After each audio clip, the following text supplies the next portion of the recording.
Olá pessoal, tudo bom? Ismael Nazaro, para mais um vídeo sobre resenha de livro. Dessa vez eu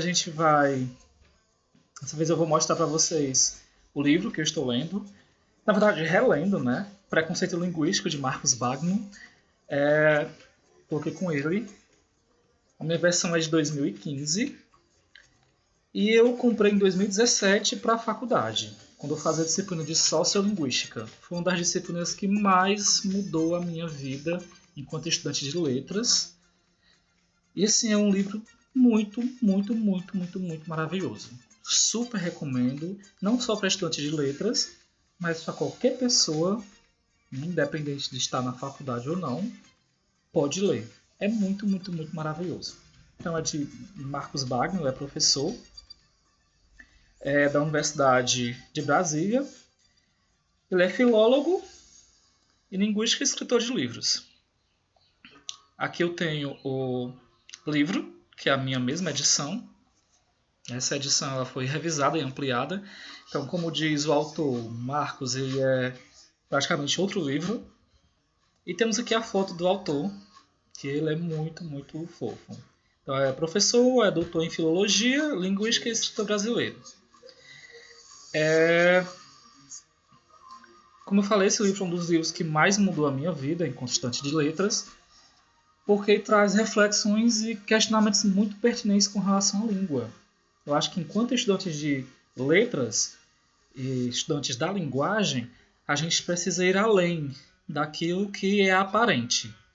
E aqui nesse livro ele evidencia o preconceito linguístico que a gente, não vou me incluir, né, a gente reproduz sempre em sala de aula ou no dia a dia.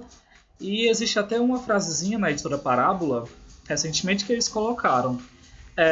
Estudante de letras, ou então de letras, mas pratica o preconceito linguístico.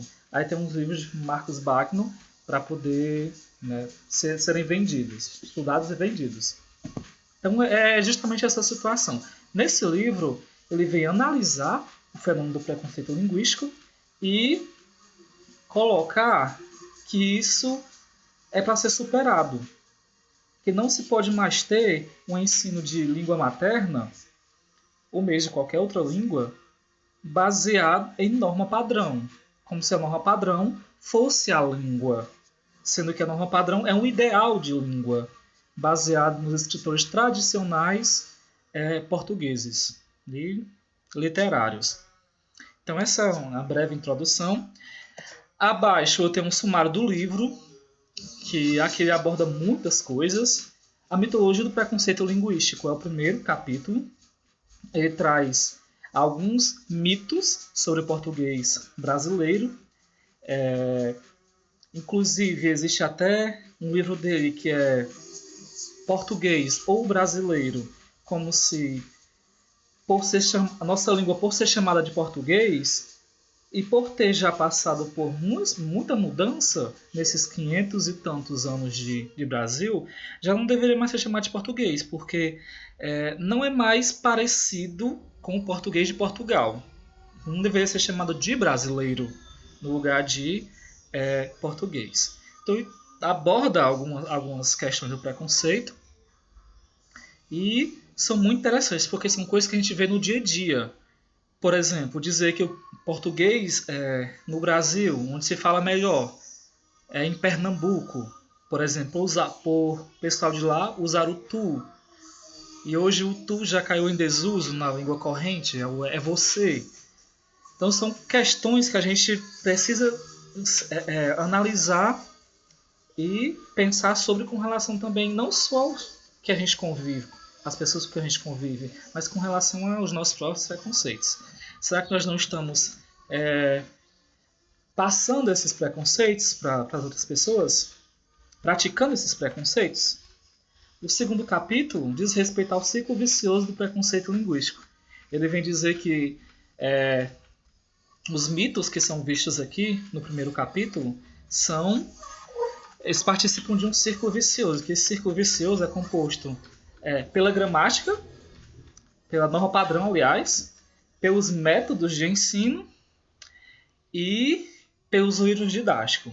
aí, pelos livros didáticos. E é um círculo vicioso, porque a norma padrão ela serve de base para o ensino da língua, que por sua vez gera a indústria dos livros didáticos. E os autores dos livros didáticos recorrem à norma padrão, como se a norma padrão fosse a língua e não um ideal ou um ideal linguístico, né? Uma língua que na verdade não existe em seu uso.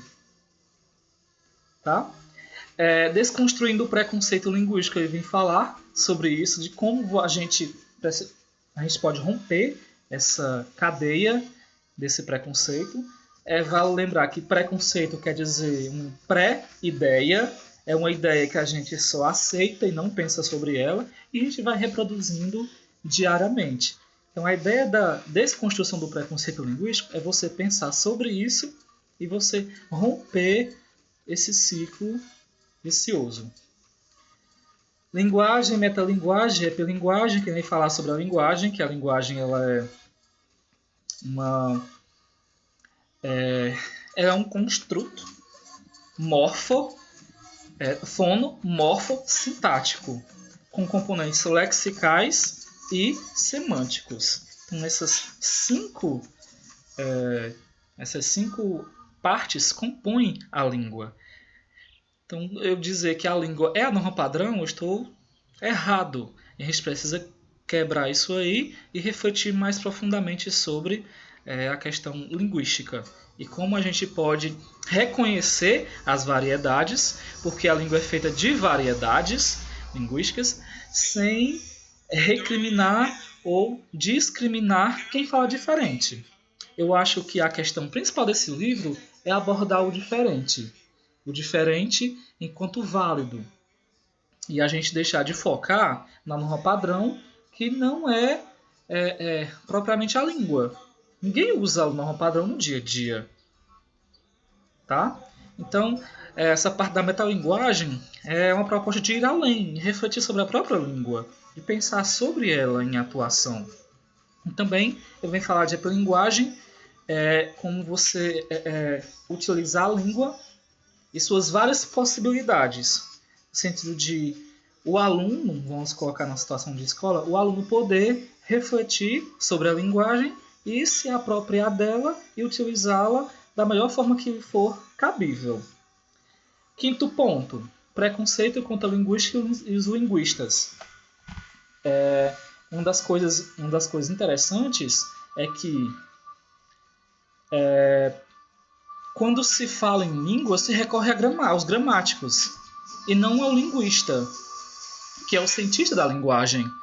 E a linguística é a ciência que estuda a linguagem. Então se recorre à gramática, sendo que a gramática, ela, pelo menos no português brasileiro, eu acho que todas as línguas, foi criada por uma classe para uma classe. Então ela é cheia de preconceitos, ela é repleta de uma visão de mundo de uma classe. Então, por que se chama os gramáticos e não os linguistas? Porque se quer reforçar essa ideia do preconceito e reforçar a norma padrão como uma variedade dos falantes, sendo que em prática ela não existe. Não existe, como Marcos Bagno coloca, não existe. As pessoas consideradas cultas, elas não falam essa variedade. É um ideal. Então, a linguística é a ciência que estuda a linguagem e os linguistas são os cientistas da linguagem. É a eles que devemos recorrer quando nós queremos saber dos fatos da língua. Vale salientar que a ciência da linguagem, ela estuda a língua enquanto ela está acontecendo. E como ela acontece. E a gramática não. A gramática ela só faz uma prescrição da língua e quer impor aquilo como verdade. E a linguística ela vai a campo, vai ver como é que os falantes estão atuando e vai analisar as variedades que existem e sem preconceito, né? Sem valorar uma coisa mais que a outra. Então, questões de idade, questões de regiões, questão de grupos sociais, todos esses componentes geram variações linguísticas. Então, é a linguística que estuda esses pontos e é ela que a gente deve recorrer para poder a gente se informar. E em casos exemplares, que é o último tópico, Marcus Bagno vem falar em certas situações específicas, como, por exemplo, vou pegar aqui o livro e mostrar os tópicos, como a mídia, o Enem e a concorrência, como é que se aborda isso, como é que se aborda a questão da língua, o ensino de português, porque nada mudou, é um dos pontos que ele mais coloca, porque o ensino de português como língua materna está enrijecido, está, como ele coloca, no necrotério, está morto. Então, como é que se pode mudar isso?